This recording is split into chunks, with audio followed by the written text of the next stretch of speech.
semuanya ya. Ya, sebelum memulai pembelajaran hari ini, alangkah baiknya kita mulai dengan doa. Alhamdulillah, semoga dengan doa tadi pembelajaran hari ini dapat berjalan dengan lancar dan ilmu yang kita pelajari dapat kita pahami dengan baik. Amin, amin ya rabbal alamin. Sebelumnya, Ibu absen dulu ya. Ada yang tidak masuk hari ini? Alhamdulillah, masuk semuanya ya. Ya, pertemuan kemarin kita sudah mempelajari tentang apa, hayo? Iya, betul. Iman kepada kitab-kitab Allah. Nah, hari ini Ibu akan menyampaikan materi tentang Al-Quran dan hadis sebagai pedoman hidup. Nah, sebelumnya dari pembelajaran hari ini, nanti tujuannya yaitu kalian diharapkan mampu mengetahui apa itu definisi dari Al-Quran, hadis, dan ijma. Yang kedua, nanti kalian diharapkan mampu mengetahui apa sih fungsi dari Al-Quran, hadis, dan ijma.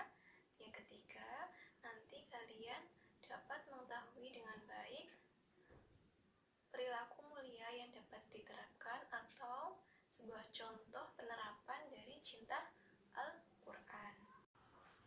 Nah, sebelum memulai pembelajaran, Ibu akan membawakan sebuah lagu yang berjudul Aku Cinta Al-Quran. Kita nyanyikan bareng-bareng ya. Kalian masih ingat lagu Di Sini Senang, Di Sana Senang? Ya, nanti lagu itu diganti dengan Al-Quran. Oke? Sudah siap?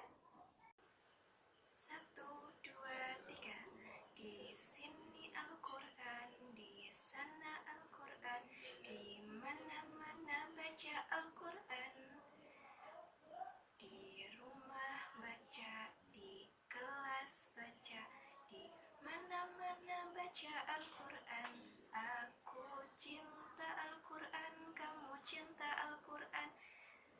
Umat Islam cinta Al-Quran semua. Aku cinta Al-Quran, kamu cinta Al-Quran. Umat Islam semua cinta Quran. Nah, anak-anak semua sudah menyanyikan lagu tentang cinta Al-Quran. Berarti itu artinya kalian sudah semangat ya belajarnya. Sudah siap mengikuti pembelajaran dari Ibu? Iya, alhamdulillah kalian sudah siap ya. Oke, sekarang Ibu akan mulai pembelajaran hari ini. Jadi nanti Ibu akan menampilkan sebuah video. Kalian tolong amati video tersebut. Nah, setelah kalian menonton video itu, tolong kalian catat poin-poinnya ya. Kalian siap? Ya. Silakan mengamati video yang Ibu tampilkan.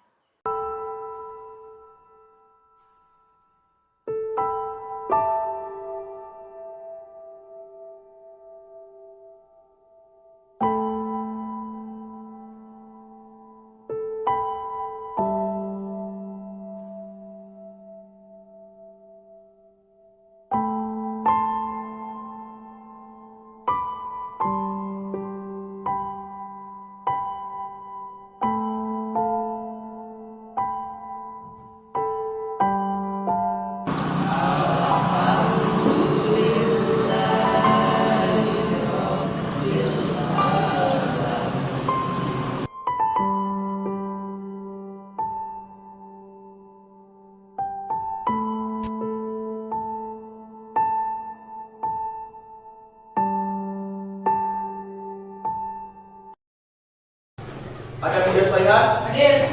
Ahmad Mustafa? Hadir. Arinda Nuraini? Arianto? Hadir. Beni Akbar? Hadir. Dela Chandra?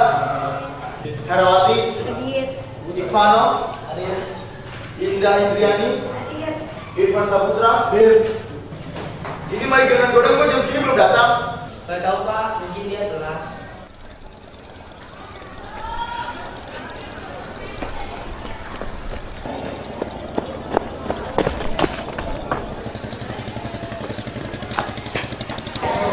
Udah. Ketok. Udah lu aja. Buka Malik.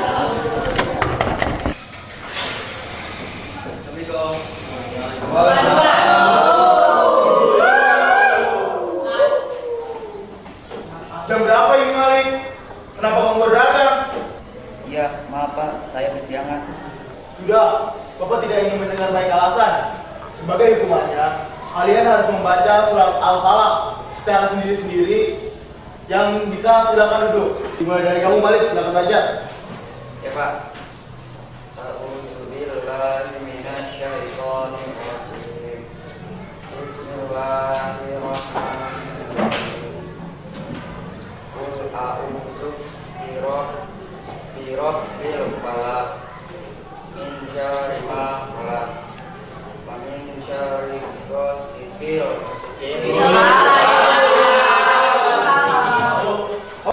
Kamu bisa nggak, Lik? Enggak Pak. Hah, gitu doang nggak bisa. Ya Allah. Aduh, kamu Lik. Ya sudah, godang terlebih dahulu saja. Ya Pak. A'udzu billahi minasyaitonir rajim. Bismillahirrahmanirrahim.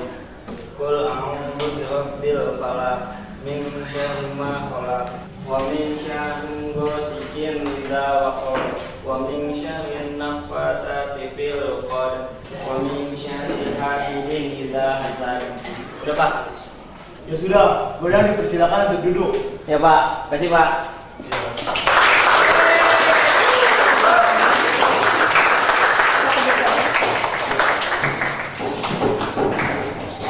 Malik, sekarang giliran kamu kembali untuk membaca. Ya Pak. Bismillahirrahmanirrahim.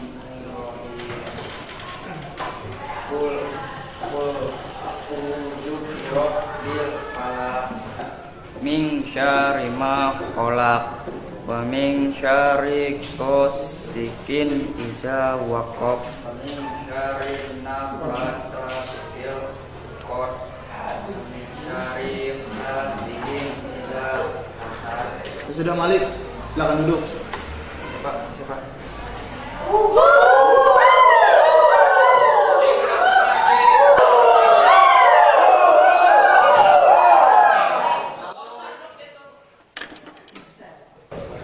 Anak-anak, sebaiknya kita sebagai umat Islam harus bisa membaca Al-Quran dengan baik. Apalagi kalian sudah kelas 2 SMK, masa masih ada yang belum bisa membaca Al-Quran?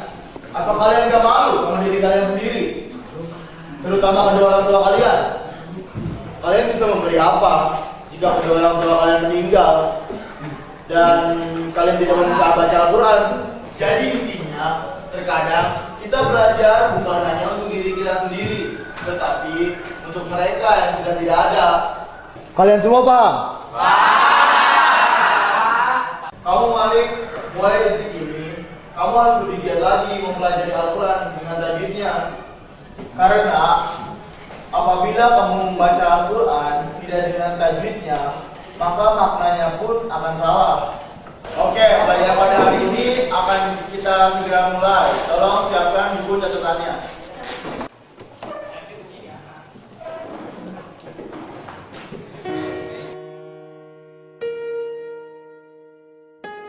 Kalian bisa memberi apa jika kedua orang tua kalian meninggal? Apa kalian gak malu sama diri kalian sendiri? Dengan usia yang sudah dewasa ini,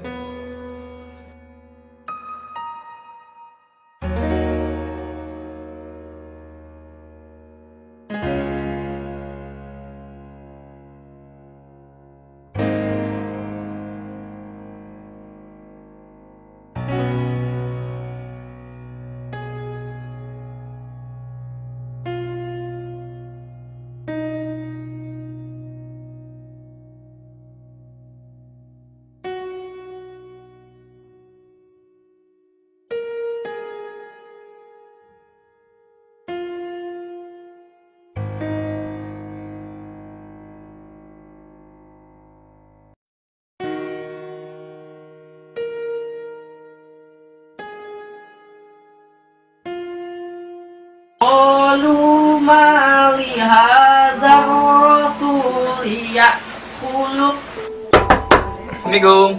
Wan. Shadaqallahul azim. Waalaikumsalam.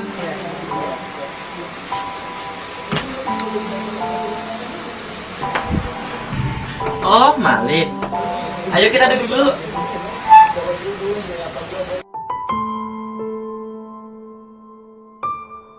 Ada apa ya, Alif? Kok tumben datang sini?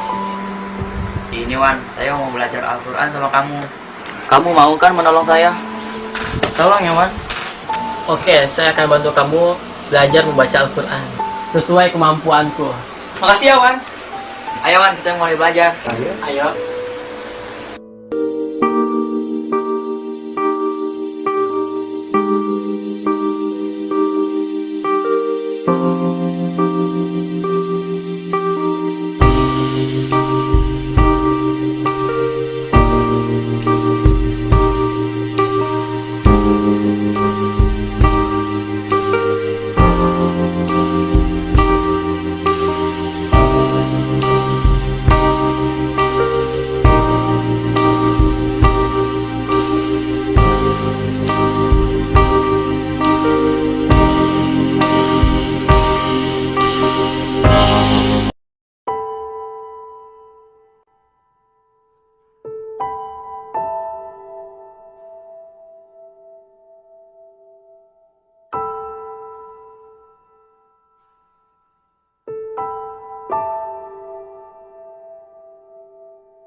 Assalamualaikum. Mak, Malik datang ke sini mau mendoakan Mak. Malik baru sadar bahwa Al-Quran itu memang sangat penting untuk kehidupan, baik buat diri Malik sendiri atau orang yang sudah tidak ada. Dan tujuan Malik sini mau mendoakan Mak. Mudah-mudahan Mak tenang ya di sana. Malik bacakan ya Mak. A'udzu billahi minasyaitonir rajim. Bismillahirrahmanirrahim. Yasin wal Qur'anil hakim. Innaka laminal mursalin.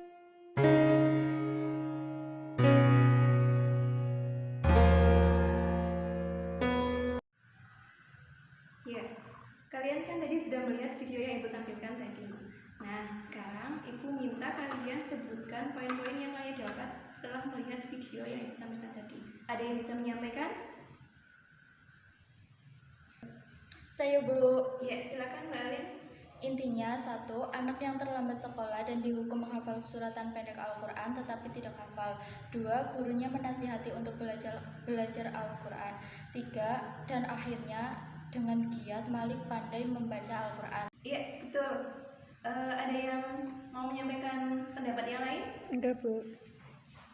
Sudah cukup ya? Iya.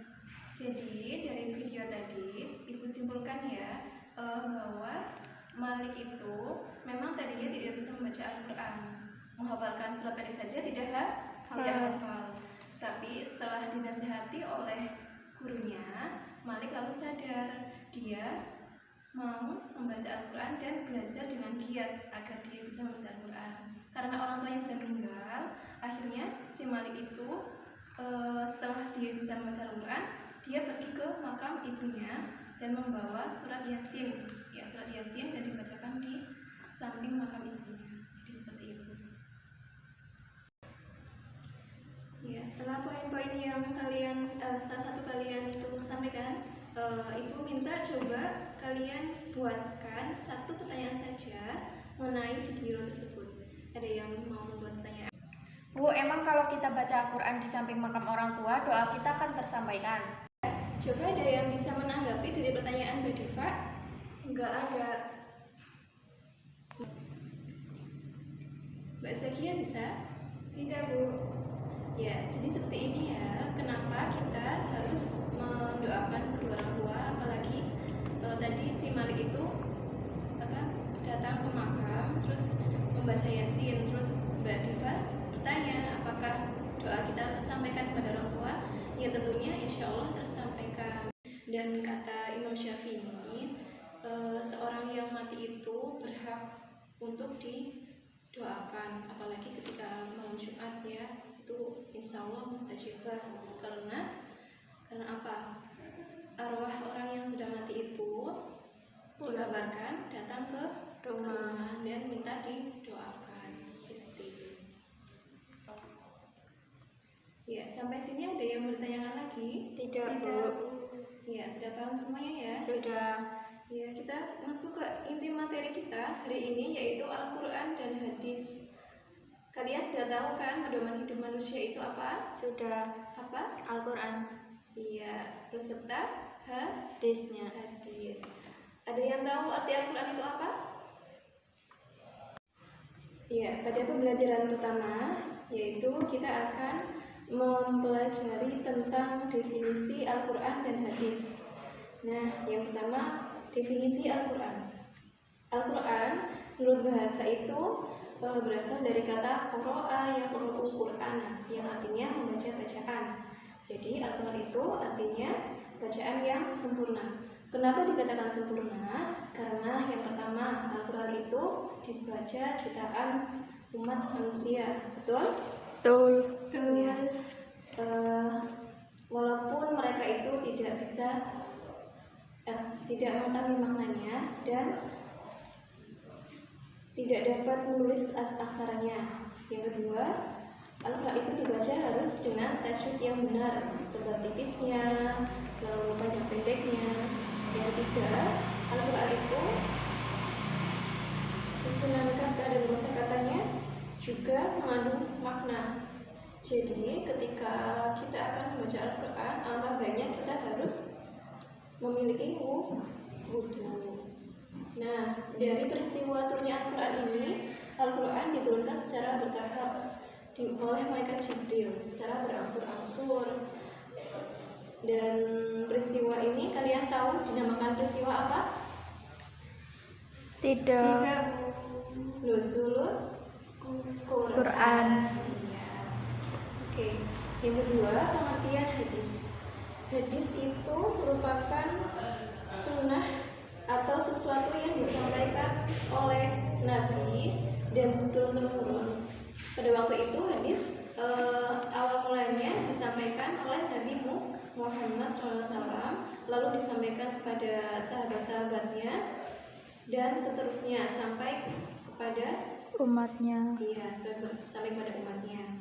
Nah, dalam hal ini hadis juga dijelaskan dalam bukti sunnah Nabi dalam Quran Surat Ali Imran ayat 31.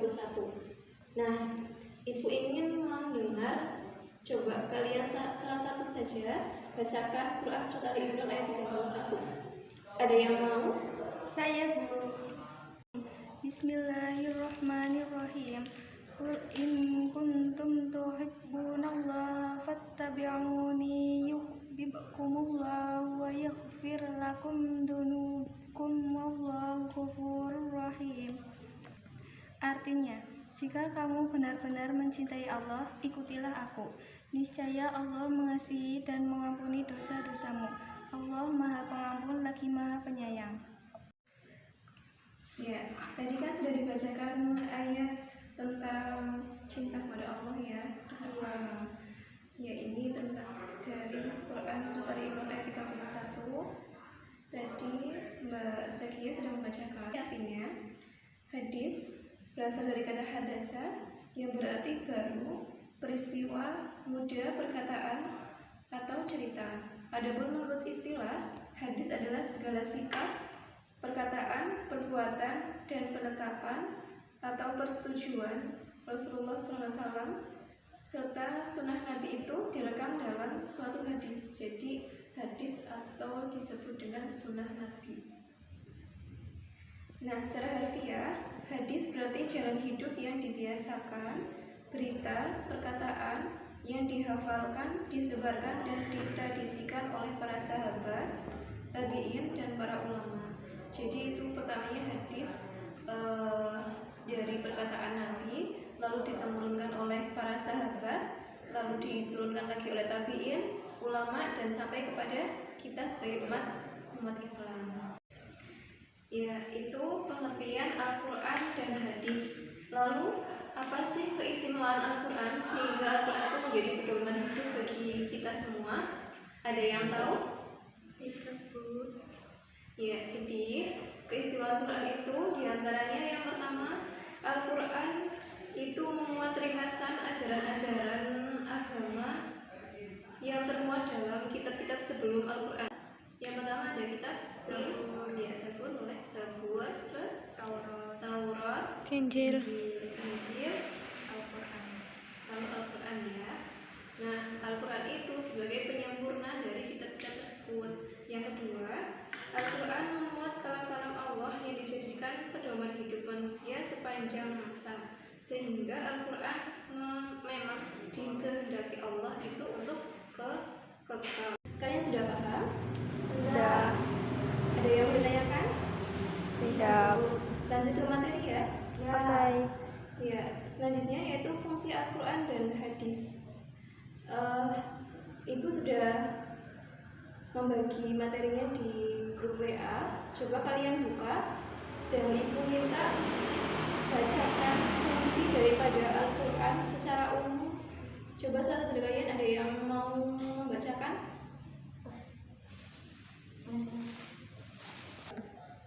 Ada Bu, saya. Ya, silakan Mbak Diva. Fungsi Al-Quran secara umum. 1. Sebagai sumber ajaran atau hukum Islam yang utama. 2. Sebagai konfirmasi dan informasi terhadap hal-hal yang tidak dapat diketahui oleh akal. 3. Petunjuk hidup manusia ke jalan yang lurus tentang berbagai hal, walaupun petunjuk tersebut terkadang bersifat umum yang menghendaki penjabaran dan perincian. 4. Sebagai pengontrol dan pengoreksi terhadap ajaran-ajaran masa lalu, yaitu Injil, Zabur, dan Taurat. Bagus sekali, Mbak Diva sudah membacakan ya fungsi dari fungsi Al-Quran secara umum. Nah, itu fungsi Al-Quran secara umum. Lalu fungsi hadis secara umum itu apa? Tentunya hadis secara umum itu merupakan sumber ajaran Islam yang kedua setelah Al-Quran, di mana Al-Quran itu kan kadang menjelaskan secara global dan nanti dirincikan dengan adanya hadis. Nah, hadis ini memiliki fungsi terhadap Al-Quran. Coba Ibu mau mendengar lagi, kalian coba bacakan fungsi hadis terhadap Al-Quran. Ada yang mau bacakan? Ada, saya Bu. Ya. Bukan hukum yang sudah ada dalam Al-Quran. 2. Merinci ayat Al-Quran yang global. 3. Menetapkan hukum yang belum terdapat dalam Al-Quran. 4. Membatasi keumuman ayat Al-Quran.